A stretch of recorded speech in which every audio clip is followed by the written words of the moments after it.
Hello नमस्कार साथियों, स्वागत है आप सभी का आपके अपने परिवार अपने ही चैनल हरीश क्लासेस बुलंदशहर में। कैसे हैं आप सभी? आशा करते हैं कि आप सभी अच्छे होंगे। मुझे तो आप जानते ही हैं, मैं रोहित, और आज मैं आपको एक ऐसा टॉपिक, एक ऐसा विषय लेकर के आया हूं जिसमें आप रुचि रखते होंगे और जिसमें भी आप तैयारी कर रहे हैं, किसी भी चीज़ की तैयारी कर रहे होंगे, उन स्टूडेंटों के लिए मैं बता देना चाहता हूँ कि याद रखना कि आपके लिए टॉपिक बहुत महत्वपूर्ण है। अगर जो तैयारी नहीं भी कर रहे हैं तो उनके लिए, नॉलेज के लिए भी काफ़ी महत्वपूर्ण टॉपिक है। टॉपिक हमारा आज का ये है कि जो इस्लाम था, उस इस्लाम में खलीफा शब्द कहाँ से आया, खलीफा का पद कैसे बना, प्रारंभिक खलीफा कौन थे, यानी मोहम्मद पैगंबर की मृत्यु के बाद पहले खलीफा कौन बने, और इन पहले खलीफा के बाद क्रम से कौन खलीफा आए, और इस खलीफा पद को कब समाप्त किया गया था, और जो सल्तनत जो प्रारंभ हुई थी, जो एक सल्तनत चली, उस सल्तनत को कब समाप्त किया गया था, आज इसके बारे में हम बात करेंगे। तो वीडियो को पूरा देखना, वीडियो स्किप मत करना, क्योंकि स्किप करोगे तो काफ़ी चीज़ें आपकी छूट जाएंगी। चलिए मैं बिना किसी देरी के शुरू करता हूँ आज का टॉपिक, और टॉपिक है हमारा खलीफा। ठीक है, खलीफा पद। ठीक है, खलीफा पद, हम इसको ही बात करेंगे, खलीफा पद के बारे में। ठीक है, देखिए, इसे समझाने से पहले मैं थोड़ा सा आपको मोहम्मद पैगंबर जी के बारे में बता देता हूँ कि मोहम्मद पैगंबर जी कौन थे। ठीक है, चलिए, आपने देखा होगा मोहम्मद पैगंबर जी के बारे में, आपने सुना भी होगा मोहम्मद पैगंबर जी। ठीक है, पैगंबर जी। ठीक है, जिनका जन्म, अगर मैं इनके जन्म की बात करूँ, मोहम्मद पैगंबर जी के जन्म की बात करूँ, तो इनका जन्म हुआ था 570 एडी में। और कहाँ हुआ था इनका जन्म? 570 एडी में इनका जन्म हुआ था मक्का में। मक्का आप समझते हैं, जहाँ पर आज जहाँ मुस्लिमों के द्वारा हज यात्रा की जाती है। मक्का और मदीना, ये दो अलग अलग स्थान हैं। इनको सबसे पहले तो आप ये समझिए कि दो अलग अलग स्थान हैं। एक मक्का वो स्थान है जहाँ पर मोहम्मद पैगंबर जी का जन्म हुआ था 570 एडी में, और मदीना वो स्थान है जहाँ पर मोहम्मद पैगंबर जी की मृत्यु हुई थी 632 एडी में। मैं अभी सभी बताऊँगा, इसमें भी टेंशन ना लें आप सभी लोग। ठीक है, जन्म हुआ था इनका 570 एडी में, और इनको ज्ञान की प्राप्ति हुई थी, यानी इनको जो ईश्वर का संदेश मिला। ठीक है, जो ईश्वर का संदेश मिला, जो देवदूत जिब्राइल के द्वारा इनको संदेश मिला, और वो जो इनको ज्ञान की प्राप्ति हुई, वो ज्ञान की प्राप्ति हुई थी इनको 610 एडी में, यानी ईस्वी में। कहाँ? हीरा नामक गुफा में। हीरा नामक गुफा में, हीरा नामक गुफा में इनको 610 एडी में ज्ञान की प्राप्ति हुई, और इनको एक ईश्वर के प्रतिनिधि, किसका? ईश्वर का प्रतिनिधि, ईश्वर के प्रतिनिधि जिब्राइल का इन्हें संदेश मिला। जिब्राइल का इन्हें संदेश मिला। जब इनको जिब्राइल का संदेश मिला तो इन्होंने लोगों को जागरूक करना शुरू किया, और उन्होंने बताया कि इस्लाम वास्तव में है क्या। और आप जो इन देवी देवताओं की पूजा कर रहे हो, आप इनको मूर्ति को जो पूज रहे हो, देवी देवताओं की मूर्ति पूज रहे हो, देवियों की मूर्ति पूज रहे हो, ईश्वर की पुत्रियां मान कर जो पूज रहे हो, वो सभी के सभी बेकार हैं।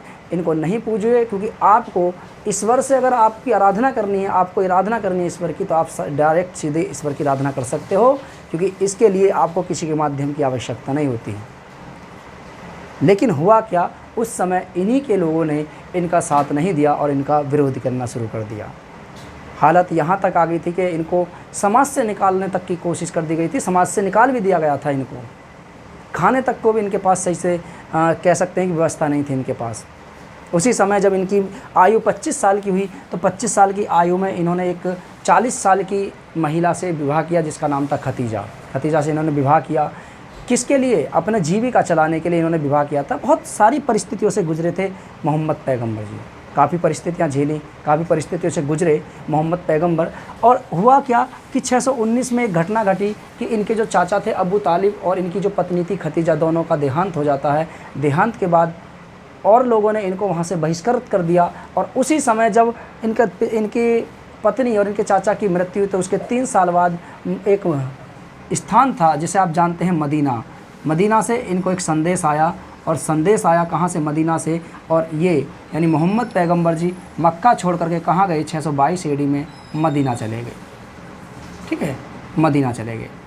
मदीना चले गए, और ये 622 एडी की समय अवधि आज भी इस्लाम में एक रूप में जानी जाती है। इसे हम क्या बोलते हैं? हिजरी संवत कहते हैं। क्या बोलते हैं सर हम? हिजरी संवत। आप थोड़ा समझिए इस चीज़ को। इसे आज भी हम हिजरी संवत के नाम से जानते हैं और ये मुस्लिमों का एक प्रमुख कैलेंडर होता है। उसी समय 622 एडी में जब हज़रत मोहम्मद साहब ने मक्का छोड़ा था, मक्का छोड़ करके मदीना जाने की जो तिथि है इनकी 622 एडी, उसी को हिजरी संवत के नाम से जानते हैं। और 622 एडी में जब ये मदीना गए तो यहीं पर एक पवित्र ग्रंथ, ठीक है, सब धर्मों में एक पवित्र ग्रंथ होता है, इसी प्रकार इस्लाम में भी एक पवित्र ग्रंथ था, उस ग्रंथ का नाम था कुरान। ठीक है, इस्लाम का एक पवित्र ग्रंथ। तो पवित्र ग्रंथ की बात करें तो उस पवित्र ग्रंथ यानी कौन से की, कुरान। तो कुरान की इसी समय इन्होंने कहाँ, अगर आपसे पूछे कि कुरान की स्थापना इन्होंने कहाँ करी, कुरान का निर्माण इन्होंने कहाँ किया था, कुरान की रचना कहाँ पे करी, तो कुरान की रचना 622 एडी में हज़रत मोहम्मद साहब ने कहाँ की थी, मदीना में की थी। इसको ध्यान रख लेना आपसे, ठीक है। धीरे धीरे प्रक्रिया चलती रही, इस्लाम के बारे में लोग जानने लगे, इस्लाम के बारे में लोग समझने लगे कि इस्लाम वास्तव में है क्या, और इस्लाम के बारे में इन्होंने जाना, लोगों को इन्होंने बताया कि इस्लाम वास्तव में है क्या और इस्लाम का अर्थ क्या होता है, इस्लाम का वास्तविक स्वरूप क्या है। मोहम्मद पैगम्बर जी ने अपने अनुयायियों से कहा कि देखिए ईश्वर एक है, एकेश्वरवादी ईश्वर को ये मानते थे। इन्होंने कहा कि ईश्वर एक है और इसका कोई रूप नहीं होता। आप देखते भी होंगे, मैंने भी देखा है कि जो मस्जिद होती है, मस्जिदों में आप देख सकते हैं कि इनके अल्लाह की कोई तस्वीर नहीं होती है, क्योंकि कोई स्वरूप ही नहीं है। क्योंकि मोहम्मद पैगम्बर जी ने स्वयं कहा था कि कोई स्वरूप नहीं है उनका, कोई आकार नहीं है, कोई स्वरूप नहीं है, कोई प्रतिरूप नहीं है। यानी हम कह सकते हैं कि ये एक ईश्वरवादी को मानते थे। उन्होंने कहा था कि हाँ कोई ईश्वर है, ईश्वर है जिन्होंने पूरी सृष्टि का निर्माण किया है, ठीक है। और इन्होंने कहा, मोहम्मद पैगम्बर जी ने कहा कि देखिए ईश्वर है, लेकिन वो उस ईश्वर का माध्यम ये नहीं है कि आप किसी को पूज करके तब जा करके उस ईश्वर की आराधना करो। आप डायरेक्ट ईश्वर की आराधना कर सकते हो, आप डायरेक्ट ईश्वर की आराधना कर सकते हो, उनको मान सकते हो, लेकिन ईश्वर एक ईश्वरवादी है, एक ही ईश्वर है, एक ईश्वरवादी मत को मानते थे। धीरे धीरे इस्लाम के बारे में लोग जानने लगे, इस्लाम से लोग जुड़ने लगे। हुआ क्या कि इन महान शख्सियत मोहम्मद पैगम्बर जी की 632 एडी में मृत्यु हो जाती है। कहाँ, मदीना में।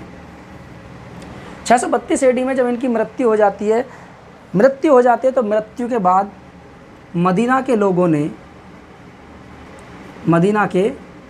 ने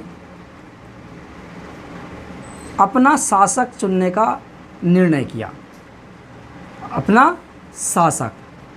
क्योंकि मोहम्मद पैगम्बर जी की मृत्यु हो चुकी थी, तो 632 एडी के बाद मदीना के लोगों ने, क्योंकि मदीना में ही इन्होंने सबसे ज़्यादा इस्लाम का प्रचार किया था, और इस्लाम का प्रचार करने के बाद मदीना के लोगों ने, इनकी मृत्यु के बाद, मोहम्मद पैगम्बर जी की मृत्यु के बाद मदीना के लोगों ने अपना प्रतिनिधि चुनने का निर्णय किया, शासक चुनने का निर्णय किया।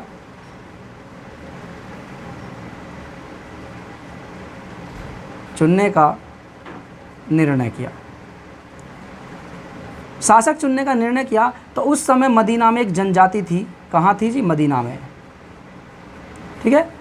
उसी समय मदीना में एक जनजाति थी, उस जनजाति का, ठीक है, उस जनजाति के नाम बता देता हूँ। उस जनजाति थी खजराज, ठीक है, इसको ध्यान रख लेना, खजराज जनजाति।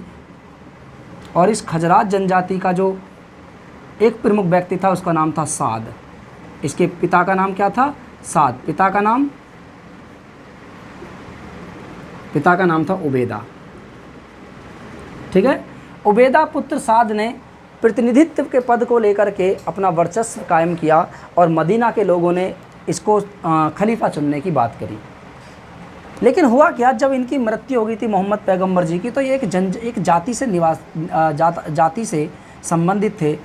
ऐसा मानते हैं कि ये कुरैशी जाति के थे, ठीक है, कुरैशी जाति के थे। मोहम्मद पैगम्बर जी कुरैशी जाति के थे।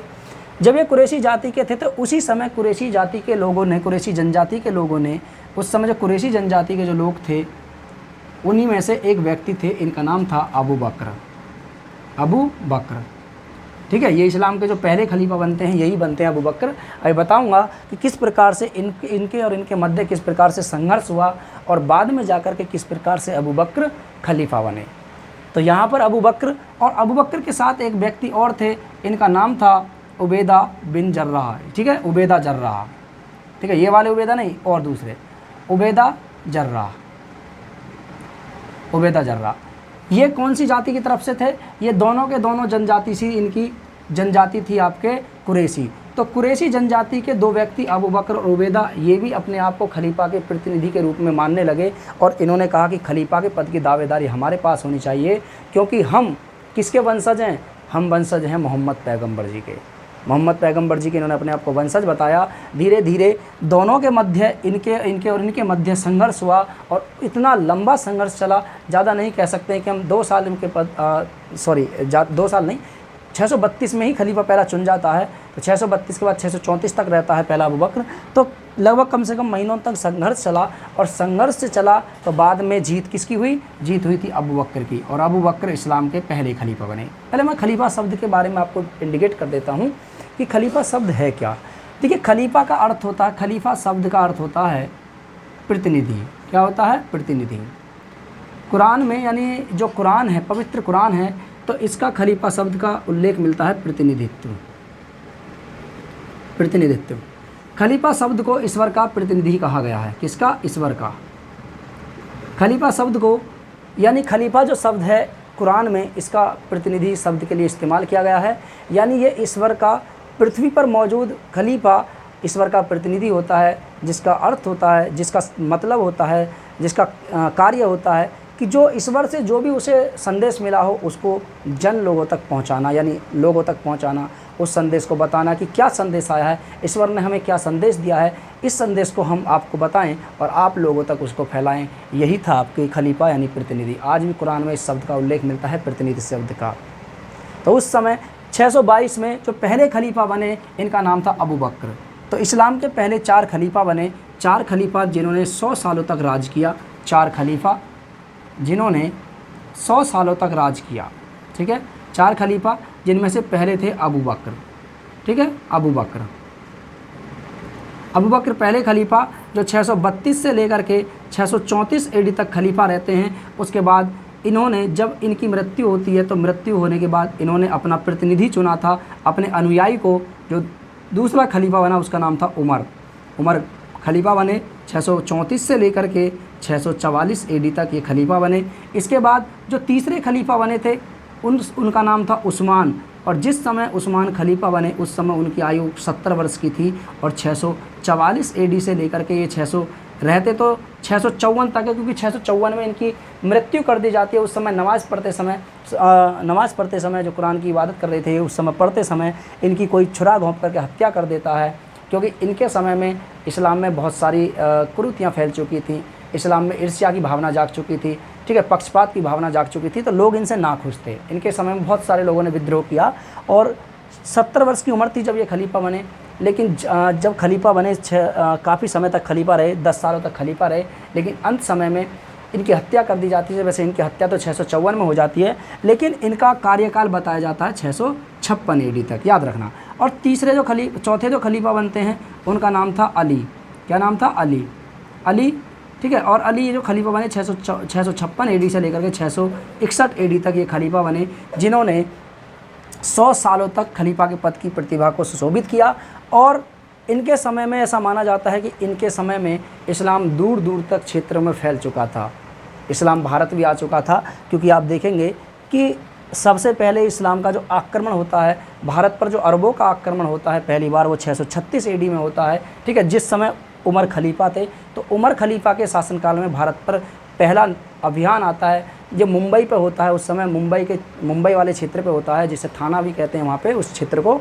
इस क्षेत्र में पहली बार अरबों का आक्रमण होता है 636 AD में, उमर के शासनकाल में। उमर उस समय खलीफा थे और पहली बार भारत के लोग इस्लाम के संपर्क में आए थे 636 AD में। वो बताएंगे, आगे हम बात करेंगे इसके लेकर के, आगे क्लास में हम बात करेंगे।